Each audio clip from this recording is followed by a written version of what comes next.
유네스코 세계유산위원회가 지난 19일 우리나라에선 처음으로 부산에서 막을 올렸습니다. 특히 올해가 높은 문화의 힘을 강조했던 백범 김구 탄생 150주년인 만큼 이재명 대통령은 개회식에서 문화를 통한 세계 평화와 번영을 강조했습니다. 국방부가 올해 처음으로 특별성과 포상금 시상을 진행했습니다. 특히 지난 3월 사막의 빛 작전을 통해 재외 국민들을 구조한 장병들이 최우수상의 영예를 나눴습니다. 우리 군의 원거리 작전 능력을 입증한 영광의 주역들을 만나봤습니다.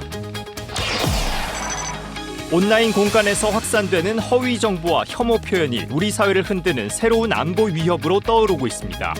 디지털 정보 분석가인 황희두 노무현재단 이사와 함께 디지털 시대의 정보전과 미디어 리터러시에 대해 알아봅니다. 시청자 여러분 그리고 국군 장병 여러분 안녕하십니까? KFN 국방뉴스 시작합니다. 유네스코 세계유산위원회가 우리나라에선 처음으로 부산에서 막을 올렸습니다. 올해는 특히 높은 문화의 힘을 강조했던 백범 김구 선생 탄생 150주년이라 그 의미가 남다른데요. 이재명 대통령은 문화를 통한 세계 평화와 번영을 강조했습니다. 박인배 기자입니다. 북소리를 시작으로 우리나라 전통 문화 공연이 이어집니다. 현대식으로 재해석한 강강술래가 세계인의 눈길을 사로잡습니다. 세계유산 분야 최고 의사결정기구인 유네스코 세계유산위원회가 19일 부산에서 막을 올렸습니다. 우리나라에서 위원회가 열린 건 1988년 세계유산협약 가입 이후 처음입니다. 이재명 대통령은 6.25 전쟁 피란 수도에서 해양 수도로 발돋움하는 부산의 역사를 언급하며 국제사회 협력의 중요성을 강조했습니다. 국제사회의 협력이 한 도시와 나라의 운명을 어떻게 바꿀 수 있는지를 바로 이곳 부산이 온몸으로 증명하고 있습니다.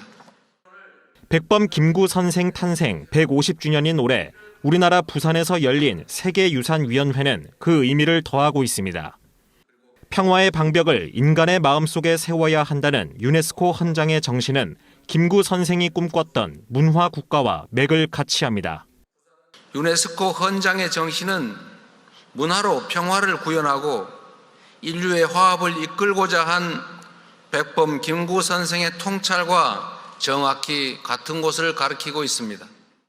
이 대통령은 김구 선생이 강조했던 높은 문화의 힘을 통해 세계 평화와 번영에 기여하겠다는 의지를 밝혔습니다. 높은 문화의 힘을 바탕으로 인류의 소중한 유산을 함께 지키고 세계의 평화와 번영에 기여하는 나라로 백범 선생의 뜻을 이어가겠습니다. 이번 세계유산위원회는 오는 29일까지 33건에 대한 세계유산 등재 여부를 검토하고 세계유산 147건의 보존 상태를 점검합니다. 우리나라의 경우엔 지난 2021년에 등재된 한국의 갯벌의 확장 등재 여부가 큰 관심사입니다. 이런 가운데 위원회 본회의 첫날인 20일 우리나라가 주도한 부산 선언이 공식 채택됐습니다. 선언문에는 무력 분쟁과 기후변화, 개발상의 압력 등 세계유산을 둘러싼 도전들에 함께 대응하기 위한 협력의 중요성이 담겼습니다. 국방뉴스 박인배입니다. 제78주년 재헌절을 맞아 정부와 국회가 국민 주권과 헌법의 의미를 되새기는 메시지를 내놨습니다. 정부는 국민 주권의 날 지정 방침을 재확인했고 국회는 국민 참여형 개헌 논의를 추진하겠다고 밝혔습니다. 이민형 기자의 보도입니다. 78주년 재헌절.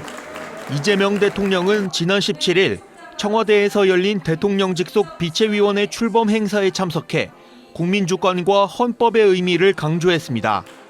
이 대통령은 이날 SNS에 매년 12월 3일을 국민주권의 날로 지정해 그날의 의미와 정신이 다음 세대까지 온전히 계승될 수 있도록 하겠다는 입장을 내놓기도 했습니다. 또 비체위원회를 중심으로 관련 기록을 수집 보존하고 디지털 아카이브 구축도 추진하겠다고 밝혔습니다. 국민 모두가 그날의 의미를 함께 기억하고 민주주의의 가치가 다음 세대에 영원토록 온전히 계승될 수 있게 하겠습니다. 국회도 개헌 논의를 이어가겠다는 입장을 밝혔습니다. 조정식 국회의장은 같은 날 재헌절 경축식에서 경축사를 통해 의장 직속 헌법개정 자문위원회를 발족해 개헌 로드맵을 마련하고 국민 참여형 플랫폼 모두의 헌법을 통해 의견을 수렴하겠다고 밝혔습니다. 신속하게 개헌 추진 기구를 출범시키고 내년에 본격적인 공론화를 거쳐 지혜를 모읍시다. 정부와 국회는 재헌절을 계기로 국민 주권과 헌법의 의미를 되새기며 관련 정책과 논의를 이어가겠다는 뜻을 밝혔습니다. 국방뉴스 이민형입니다. 국방부가 탁월한 업무 성과를 창출한 직원을 격려하기 위해 올해 처음으로 특별 성과 포상금 시상을 진행했습니다. 그중 하나가 사막의 빛 작전 수행자들인데요. 범정부 차원의 공조와 우리 군의 독보적인 원거리 작전 능력을 입증한 영광의 주역들, 김효진 기자가 만났습니다. 지난 2월 28일 중동 전역이 전쟁의 불길에 휩싸였습니다. 사막의 밤은 폭음과 화염으로 붉게 물들었고 그 위협은 우리 재외국민에게까지 향했습니다. 이재명 대통령은 군용기 활용 방안을 적극 검토하라고 지시했고 안규백 국방부 장관은 공군의 다목적 공중급유 수송기 KC-330 시그너스를 즉시 띄웠습니다. 작전명 사막의 빛. 칠흑 같은 전쟁터 한복판에 고립된 국민에게 빛이 되겠다는 굳건한 약속이었습니다. 은빛 날개가 어둠을 가르며 구조의 불빛을 밝혔지만 시그너스가 뜬 순간부터 진짜 사투가 시작됐습니다. 사우디와 바레인, 쿠웨이트, 그리고 교전이 격화되던 레바논까지 4개국에 흩어진 교민들을 사우디 리야드로 집결시키는 과정은 그야말로 일촉즉발이었습니다. 위험한 국경을 넘어 리야드로 모이는 사이 국방부와 외교부는 통상 2주가 걸리는 10여 개국의 영공 통과 승인을 단 하루 만에 받아내야 했습니다. 하나라도 어긋나면 국민들을 사막에 그대로 남겨둬야 하는 절체절명의 순간이었습니다. 그렇게 모든 국민이 리야드 공항에 모여 이륙을 준비하던 3월 14일 마지막 위기가 찾아왔습니다. 공항 인근에 드론 공습이 발생하며 공역이 일시적으로 통제된 겁니다. 지친 교민을 달랜 건 우리 군의 세심한 대비였습니다. 기내 의료진이 실시간으로 건강을 살폈고 아이들에겐 간식과 색칠북을 건네며 안심시켰습니다. 그 당시에 드론 때문에 1시간 정도 연착이 됐었는데 그 부분에 대해서는 현장에 있는 대응팀들이 상황을 잘 판단해서 조치가 잘 이루어져서 계획된 작전을 잘 시행할 수 있었던 것 같습니다. 3월 15일 우리 국민 204명과 인도주의 차원의 일본인 2명을 포함한 탑승객 211명 전원은 작전 개시 33시간 만에 단 한 명의 부상자 없이 무사히 한국 땅을 밟았습니다. 일단 우선적으로 먼저 모든 국민이 안전하게 귀국했다는 것에 대해서 안도감과 보람을 느꼈습니다. 앞으로도 이 성과를 기반으로 해서 우리 국방부가 갖고 있는 국가와 국민의 생명을 지킬 수 있는데 앞으로도 어떤 직책을 수행하더라도 최선을 다할 수 있도록 하겠습니다. 범정부 원팀의 완벽한 공조를 입증한 이번 작전은 그 공로를 인정받아 올해 신설된 국방부 특별성과 우수 사례에 이름을 올렸습니다. 네, 군인으로서 당연히 해야 할 일을 했을 뿐인데 이렇게 상까지 주셔서 몸둘 바를 모르겠습니다.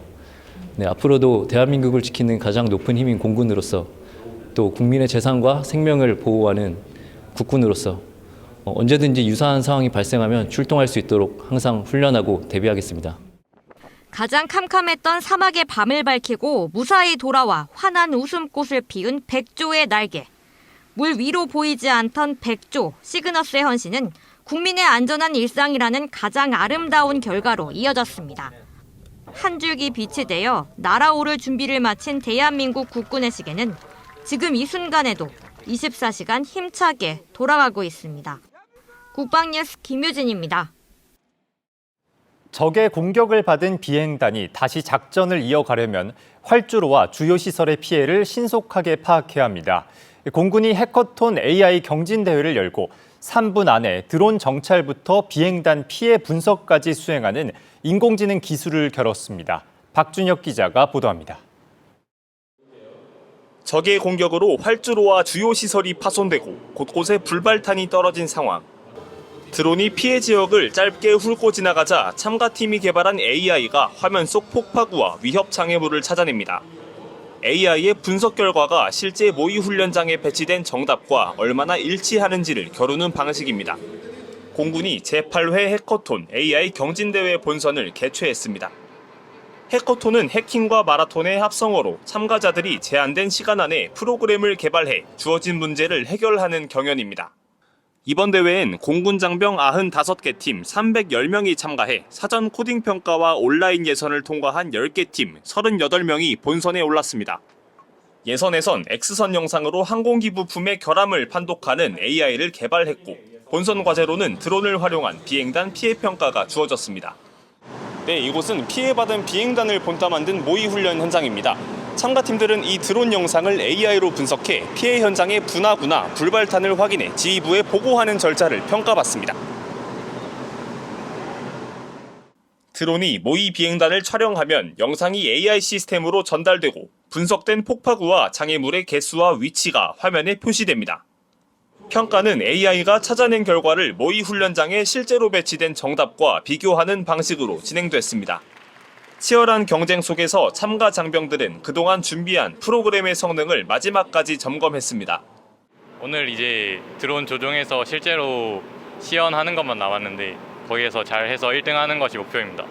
저희가 지난 일주일 정도 동안 정말 하루 종일 셋이서 협동하면서 열심히 준비했기 때문에 꼭 1등할 수 있을 것 같습니다. 같은 과제를 두고도 참가팀들은 드론 운용 경로와 AI 분석 방식에서 서로 다른 전략을 세웠습니다. 저희의 전략은 비행 시간을 최소화하자라는 전략입니다. 그래서 다른 팀들보다 최적화된 처리 패스를 이용해서 이제 어떻게 하면 최소한의 정보를 이용해서 정확한 정보를 추려낼 수 있을지에 집중하였습니다. 최종 경연은 오전 발표 심사와 오후 임무 수행 평가로 진행됐습니다. 발표에선 문제 해결 접근법과 AI 모델 설계 등을 살폈고 임무 평가에선 실제 분석 결과의 정확도를 중점적으로 검증했습니다. 올해 대회는 공군 임무 현장에 필요한 그런 AI 모델 개발 소요를 경영과제로 선정해서 추진했습니다. 이번 대회를 통해 발굴된 우수 아이디어 AI 모델은 실제 임무 현장에 적용될 수 있도록 사업화 검토를 적극적으로 추진할 예정입니다. 대상팀엔 공군 참모총장상과 상금 500만 원이 수여됐고 모두 7개 팀이 수상작으로 선정됐습니다. 공군은 경진대회에서 나온 우수 프로그램을 실제 임무체계 개선을 위한 기초 자료와 AI 모델로 활용할 계획입니다. 국방뉴스 박준혁입니다. K방산이 세계 시장에서 경쟁력을 인정받기 위해선 좋은 무기를 만드는 것만으로는 부족합니다. 국제사회가 신뢰할 수 있는 품질을 갖췄는지가 새로운 경쟁력으로 떠오른 가운데 전문가들이 한자리에 모여 해법을 논의했습니다. 안재현 기자의 보도입니다. K방산 수출 경쟁력을 높이기 위한 국방품질 종합학술대회가 창원에서 열렸습니다. 올해 주제는 K방산 수출 4대 강국 구현과 글로벌 국방품질 경쟁력 융합, 방산 수출 확대를 위한 국제품질 경쟁력 확보 방안이 집중 논의됐습니다. 이제 우리의 목표는 분명합니다. 기술과 품질을 바탕으로 세계가 인정하는 방산 강국으로 도약하고 K방산을 대한민국의 지속 가능한 국가 성장 동력으로 발전시켜 나가는 것입니다. 학술대회에서는 국내의 품질 관리를 넘어 수출 경쟁력을 높일 다양한 연구도 발표됐습니다. 정부가 품질을 보증하는 DQ마크를 활용해 구매국의 신뢰를 높이는 방안과 개발 초기부터 품질 관리를 체계화해 부담은 줄이고 수출 경쟁력은 높이는 방안 등이 제시됐습니다. 이에 맞춰 기품원은 방산업체들이 새로운 기술을 안정적으로 도입하고 인증받을 수 있는 기반을 마련할 계획입니다.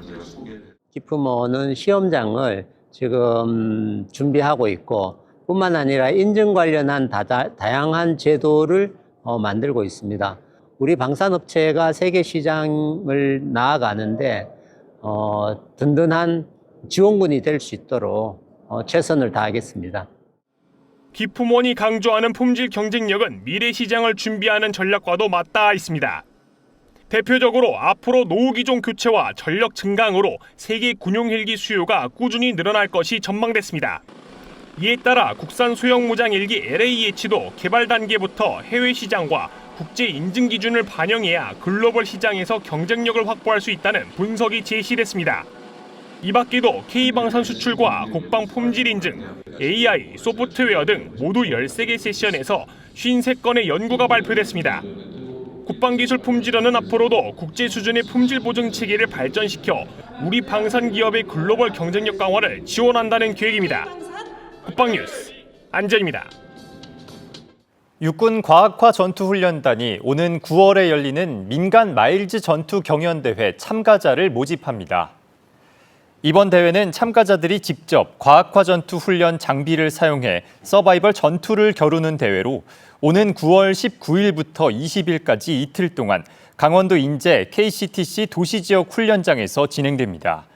참가자들은 현역 장병들이 실제로 사용하고 있는 마일즈 장비를 갖추고 실전과 같은 전투를 경험할 수 있습니다. 참가 접수는 홍보 포스터에 포함된 QR코드를 통해 신청할 수 있으며 7월 20일부터 31일까지 진행됩니다. 신청 결과는 8월 4일 KCTC 인터넷 홈페이지를 통해 공지될 예정입니다. 베트남 전쟁 당시 제도적 사정으로 인해 상병으로 군복무를 마쳐야 했던 참전 용사들이 마침내 병장 계급장을 달았습니다. 육군 인사사령부 병장특별진급 사실조사단은 지난 16일 29회 고엽제의 날 만남회장 행사장을 찾아 병장특별진급식을 거행했습니다. 행사장에선 베트남 전쟁 참전 유공자인 허조욱, 조동호, 한기환, 박용근, 윤진웅 등 5명에게 병장진급 임명장과 특별진급 결정서, 병장 전투모 등이 전달됐습니다. 육군은 복무기간을 충족하고도 행정적 사유로 상병으로 전역한 이들의 명예회복을 위해 철저한 심의를 거쳐 최종 대상자를 선정했다고 밝혔습니다. UAE군과의 군사협력을 위해 파병됐던 아크부대 25진이 8개월간의 임무를 마치고 무사히 귀환했습니다. 이번 파병에는 해병 특수작전팀이 처음으로 참가해 양국 군사교류에 폭을 넓혔습니다. 환영식 현장에 신소진 기자가 다녀왔습니다. 긴 파병 임무를 마친 장병들이 가족과 동료의 품으로 돌아옵니다. 지난해 11월 UAE로 떠났던 아크부대 25진. 임무 수행 인원 149명 가운데 중간교대자 26진 연장자를 제외한 128명이 8개월 만에 건강한 모습으로 복귀했습니다. 장병들을 기다리던 가족들은 뜨거운 박수와 포옹으로 맞이하며 오랜 기다림 끝에 재회를 함께했습니다. 환영식에는 장병과 가족, 친지 등 400여 명이 참석해 성공적인 임무 완수를 축하했습니다. 아랍에미리트에서도 우리 아크부대 대원들을 군무대를 성공적으로 만들었습니다. 정말 저도 생각하면서 불구하고 우리 장병들이 너무나 자신 있고 또 서로가 이렇게 근무하는 것도 감동을 받았습니다. 아크부대 25진은 파병 기간 대테러와 전투 사격, 폭발물 처리, 해상 침투, 고공 강화 등 지상과 해상, 공중을 아우르는 다양한 훈련을 실시했습니다. 이번 파병에는 해병 특수작전팀이 처음으로 참가했습니다.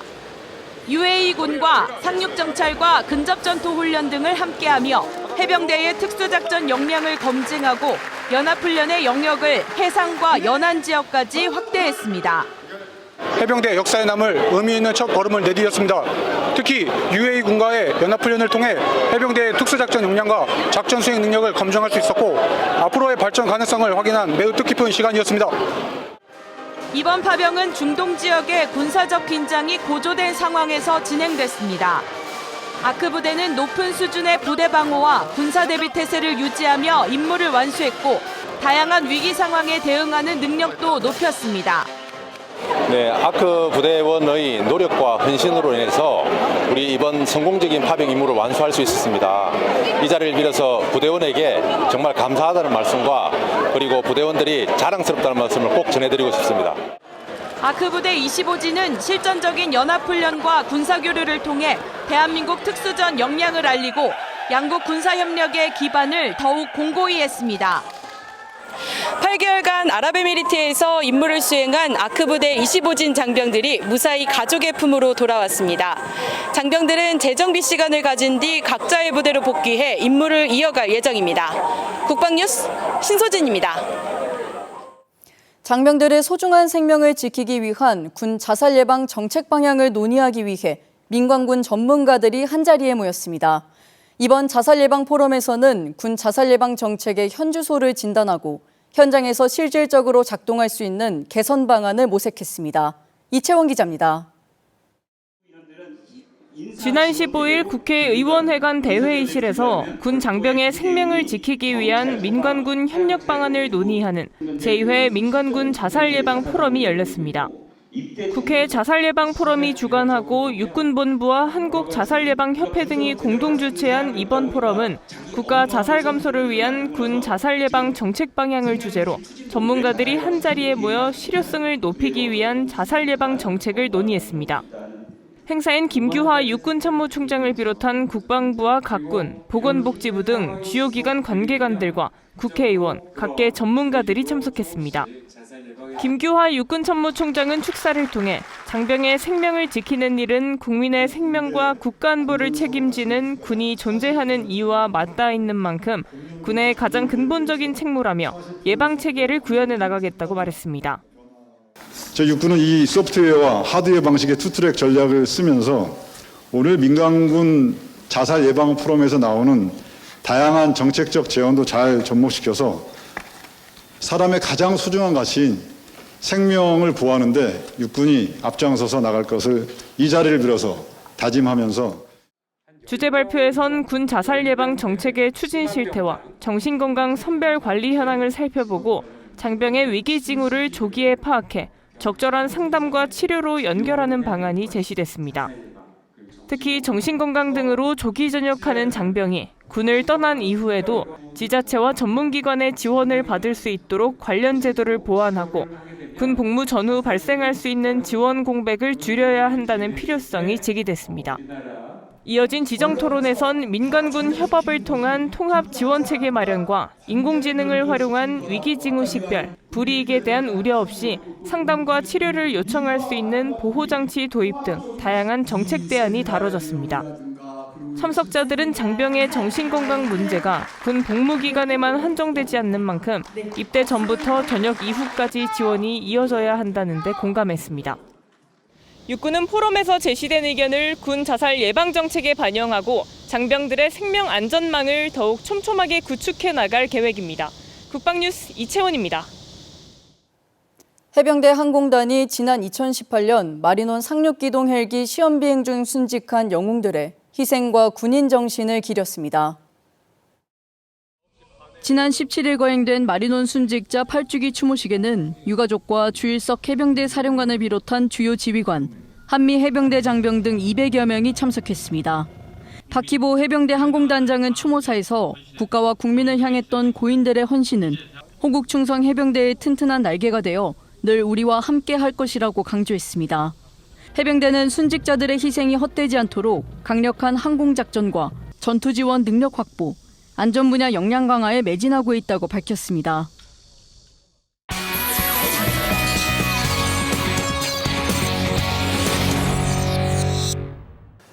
네, 이제 안보는 총과 미사일만으로 지키는 시대가 아닙니다. 온라인 공간에서 확산되는 허위 정보와 혐오 표현도 사회를 흔드는 새로운 안보 위협으로 떠오르고 있는데요.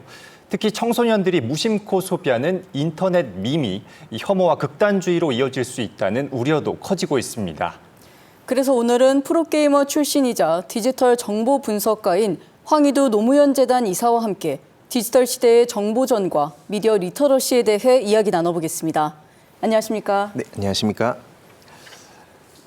네, 이사님, 최근 온라인상에서 단순히 유행처럼 보이는 밈이 혐오와 허위 정보를 확산시키는 통로가 되고 있다는 지적이 나옵니다. 먼저 이 밈 리터러시란 무엇인지, 그리고 우리 사회와 군 장병들에게 왜 필요한 개념인지도 설명 부탁드립니다. 밈 리터러시란 미디어 리터러시 교육에 대해서는 많은 분들이 알고 계신데, 밈이라는 거를 많은 분들이 그냥 짤방 하나, 뭐 댓글 하나 이렇게 생각을 하십니다. 하지만 더 들어가 보면 이게 우리의 뇌에 어떤 식으로 영향을 미치는지 이걸 자세히 알아볼 필요가 있다. 이게 이미 해외에서는 밈을 급조 폭발물, 뭐 밈 전쟁 이런 식으로 연구를 하고 있는 반면 한국에서는 여전히 그냥 웃긴 짤방 이 정도로 소비가 되다 보니까 뭐 교육, 뭐 대화 이걸로 해결할 수 있다고 보는데, 저는 이제 그렇게 할 수 없다. 이건 이제 안보 문제까지 연결이 되는 거다. 그 이야기를 계속 하고 있습니다.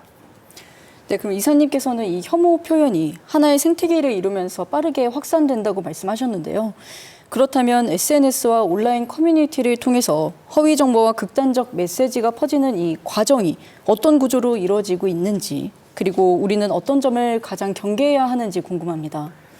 이게 보통은 뭐 커뮤니티를 하는 분들은 커뮤니티 내부의 이야기만 보고, 아니면 아예 안 하시는 분들은 뭐 예를 들어서 오늘날 유튜브를 보시거나 아니면 뭐 인스타그램 같은 SNS, 아니면 뭐 언론 보도, 이렇게 따로따로 보시는 경우가 있는데, 이게 종합적으로 정보 생태계 관점에서 보면 하나의 흐름을 이어가고 있다는 걸 알 수가 있습니다. 한마디로 언론이나 뭐 정치권에서 어떤 특정한 이야기를 하기 전에 이미 온라인 커뮤니티나 인터넷 방송, 아니면 이런 SNS를 기반으로 이미 그 특정한 이야기들이 뭐 거의 정답이 정해진 채로 확산이 되는 경우도 있고, 아니면은 앞에 말씀 주셨던 혐오, 아니면 극단적인 표현들이 놀이 문화가 돼서 확산이 되면 보통 언론에서 보도를 할 때도 이게 그냥 뭐 웃긴 이야기로 소비가 되고 있다라는 식으로 보도가 되거나, 아니면은 뭐 특정한 사안에 대해서도 무슨 논란이라면서 원래는 이 레거시 언론에서 다룰 수 없는 내용들이 요즘은 그냥 확산이 된다든지 뭐 이런 일들이 벌어지다 보니까 이건 하나의 큰 틀에서 전체적인 정보 생태계로 볼 필요가 있다라는 생각이 들었습니다. 네, 말씀하신 것처럼 이 현대전에서도 총성 없는 정보전, 심리전 중요성 더욱 커지고 있습니다. 그렇다면 우리가 북한 또 해외 세력의 가짜 뉴스나 AI 기반 허위 정보 등 이 같은 새로운 위협에 대응하기 위해서 우리 사회와 우리 군 어떤 디지털 대응 역량을 갖춰야 할까요? 이게 사실 법과 제도, 뭐 기술적인 대응, 그다음에 문화 전쟁, 뭐 교육 등등 다양한 영역이 다 그 동시다발적으로 필요하다고 보는데요. 해외에서는 그래서 이걸 전략 커뮤니케이션 관점으로 봐서 뭐 PR 영역, 그리고 뭐 외교, 안보, 뭐 이런 다양한 영역들을 합쳐서 그 보고 연구를 하고 있습니다.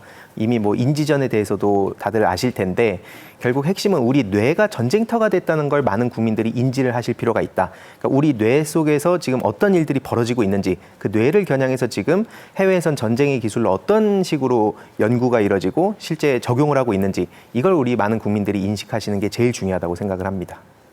그렇다면 우리 군 차원에서 이제 장병들이 입대를 했을 때 미디어 리터러시, 밈 리터러시를 교육을 받는 게 이제 확실히 도움이 될까요, 우리 사회에?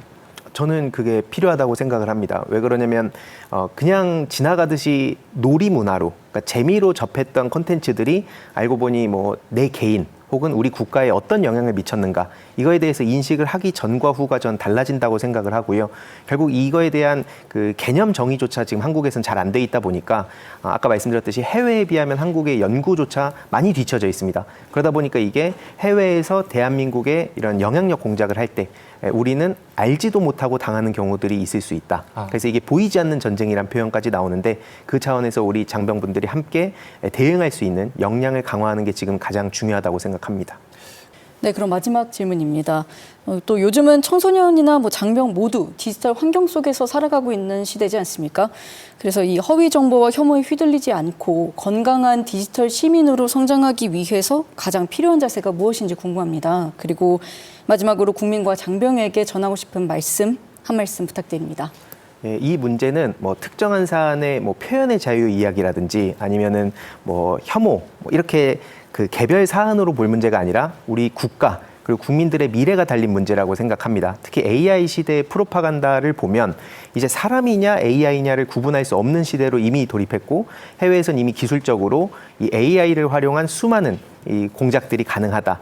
그 차원에서 지금 장병분들이 최전선에 계신 상황이라고 봅니다. 그래서 이 디지털 시대의 리터러시 문제, 특히 이건 이제 인지 주권이라고 저는 표현을 하는데, 인지 영역에서 어떤 일들이 벌어지는지 우리의 판단력, 주의력 자체가 이제 그 자산이 되는 시대가 됐기 때문에, 그 차원에서 우리 국민들과 장병분들이 함께 머리를 맞대서 이 대한민국의 미래를 지키는 노력을 다했으면 좋겠다, 이런 생각이 듭니다.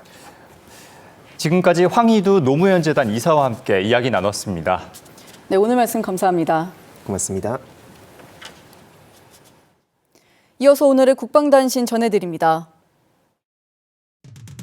병무청이 보건복지부, 한국사회보장정보원과 협업해 경제적 어려움을 겪는 청년들이 복지 서비스를 지원받을 수 있도록 양방향 연계 체계를 구축했습니다.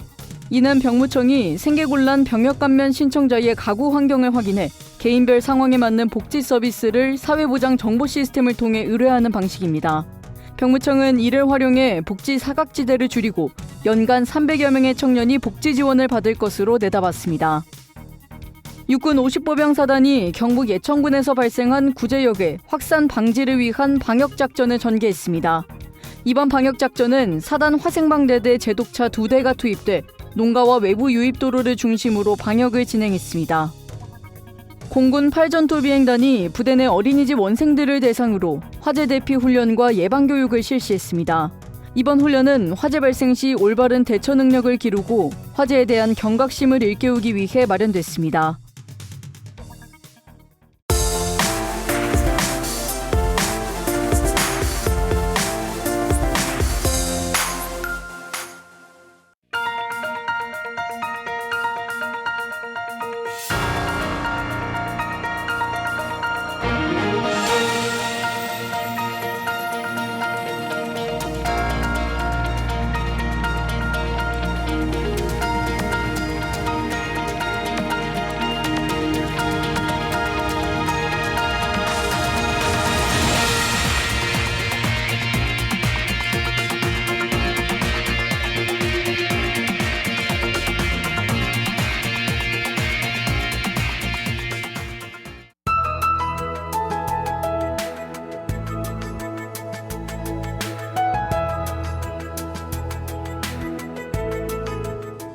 기상 정보입니다. 이번 주 내내 장맛비가 예고된 가운데 중부지방은 주 중반까지 강하고 많은 비가 집중될 것으로 보입니다. 자세한 날씨 알아보겠습니다. 내일 예보입니다. 내일은 장마전선이 중부 지역에 영향을 주면서 오전까지 강한 강수가 예상되며 오후에도 곳곳에 천둥, 번개와 소나기가 내리는 곳이 있겠습니다. 특히 경기 및 강원 북부 지역으로는 최대 150mm 이상의 많은 비가 예상됩니다. 충청 이남 지역으로도 종일 구름이 많고 소나기가 내리는 곳이 있겠습니다. 내일 아침 최저기온은 서울 24도, 사천은 27도로 예상되며 한낮 최고기온은 서울 29도, 대구는 34도로 예상됩니다. 주간 기상 전망입니다. 이번 주 주말까지 장마전선이 중부 지역에 걸쳐 있어 장맛비가 쭉 이어지겠습니다. 장마전선의 북상과 남하에 따른 예보 변동성이 큰 상태이므로 발표되는 예보를 지속적으로 참고하시기 바랍니다. 이상 공군 기상단 제공 기상정보였습니다. 네, 이것으로 KFN 국방뉴스를 마칩니다. 시청해주신 여러분 고맙습니다.